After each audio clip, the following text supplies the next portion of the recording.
Good morning po sa atin lahat, no? Bad news po talaga, no? So, yan. Tinanggal na po natin yung mga itlog dito dahil yun nga, no, namatay yung si Milia.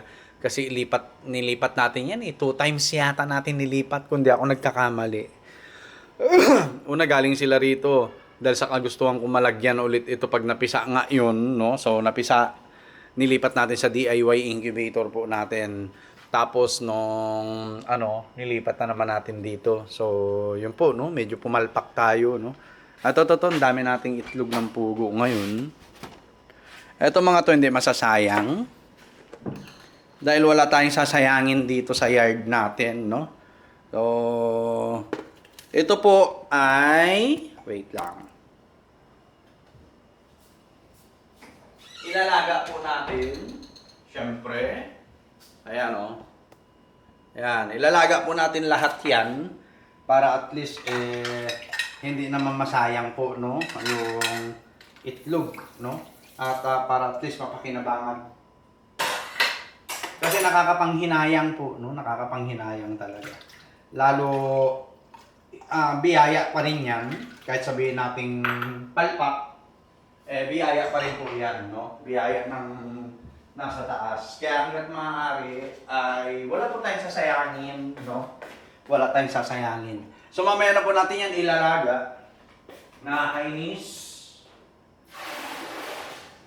No? Nakakainis na nakakatuwa dahil ayan po, no? Natututo po tayo sa mga mali natin. Sabi ko nga, marami akong matututunan dito sa quail breeding and propagation dahil first time po natin mag-alaga po talaga ng quail, no? Kaya given na yan, given na po yan. Wag lang yung wala tayong matututunan, no? Na mga bagay-bagay.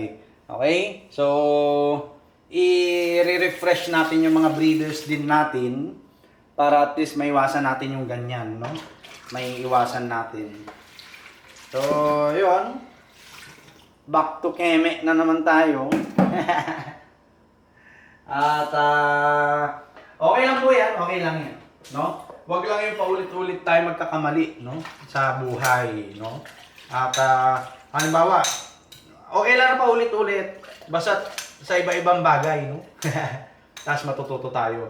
Wag naman yung paulit-ulit na as in, no? Sa iisang bagay lang tayo parati nagkakamali. Mahirap po yun, no?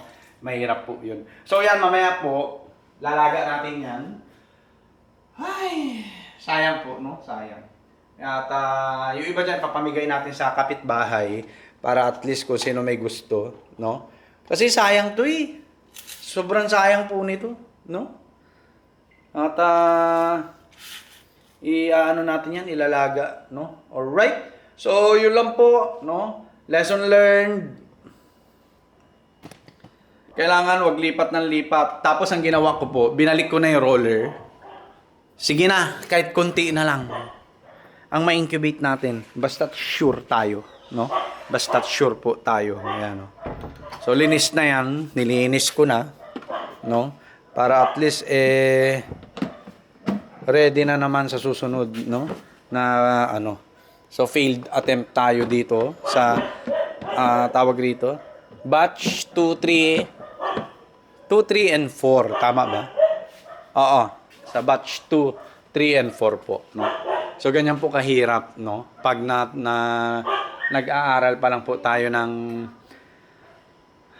isang bagay, no? Lalo tong quail farming po natin ay talagang hindi mo maiiwasan po, no? So, ito may mga laman po to.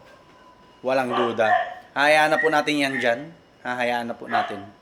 Tapos, yan na lang po, no? Ang ating pagpahingahin. Tapos, sa susunod na pag-incubate natin, gagalingan na natin, no? Gagalingan na natin. Okay? So, yun, no? Nahihirapan ako na paramihin tong pugo. Maligo ka muna. Nahihirapan akong paramihin tong pugo. Sa totoo lang, no? Kaya napakahalaga po sa akin itong mga pasisiw ko. Dahil makakapili tayo ng babae at lalaki, no? Na magaganda. Tapos maiaayos natin yung ratio nila, no? Maiaayos po natin yung ratio. So ayan sila, oh. No? Yan. So yan po, no? Ang iaayos po natin para at least maging maayos na po. Alright?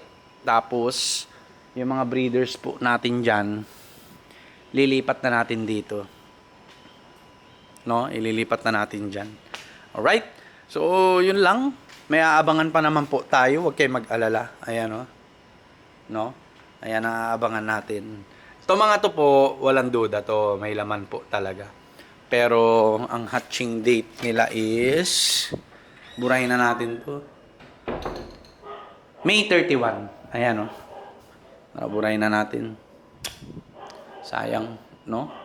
May 31. Burahin na natin tong batch 2 at 3 lang, no? Batch 2 at saka 3 yung ano natin, yung pumalpak, no? So kasama naman po 'yan, no? May mga challenges talagang lilitaw kasi nga first time naman po natin, no? So ito successful po itong May 17 natin. And itong May 31 natin ay napipinto, no? Na maging successful din. Ito, yung batch 2 and 3 natin, nakadalawang lipat po kasi yan. Kaya wala na yan, no? Wala na yan. So, hindi po natin ibebenta yun, ha? Hindi dito po yung pambenta natin. Baka mamaya sabihin ng mga customer natin na yung galing sa incubator, ibebenta niya, men. Di ba? Hindi po. Ayan po. Nakaiwalay po yan doon sa galing sa incubator. Itong nasa galing sa incubator po ay gagawin nating pugo. Burong pugo. Ayan, no? Gagawin po natin ganyan. Tapos yung iba, pamigay natin. Para makatikim din yung nasa paligid natin na ang itlog pugo natin, no? Okay? So, ayan. At para at least, makapag-share naman tayo, no, ng ating blessings. So, yan po, no? Pahinga muna yan, no? Pagpahingay muna natin yan. Medyo, nahihirapan ako, no, na sabay-sabay na ganyan. Ang gagamitin na lang natin is yung automatic incubator natin. Para, tapos with roller na, sige, kahit pa kunti-kunti yung pagpaparami natin, basta sure tayo, no? Basta sure. Alright? So, yun lang po. God bless po sa ating lahat. Peace!